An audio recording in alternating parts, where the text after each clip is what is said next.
Ռուբեն Վարդանի ընտանիքը այդ հեռախոսազանգերը ձայնագրում է, որի հիման վրա երբեմն աուդիո տարբերակով է փոխանցում հանրությանը,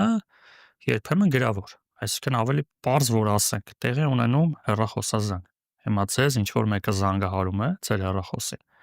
Ես ձեր կողքը նստած ձեր հեռախոսի այդ խոսակցությունը ձայնագրում եմ։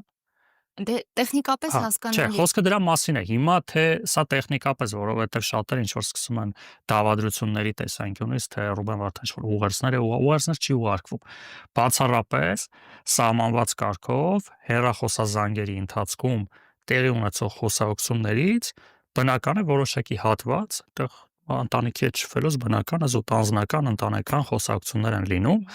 եւ որոշակի հատված ուղղակի փոխանցվում է հանրությանը։ Երբեմն 1-2 անգամ եղել է աուդիո տարբերակով,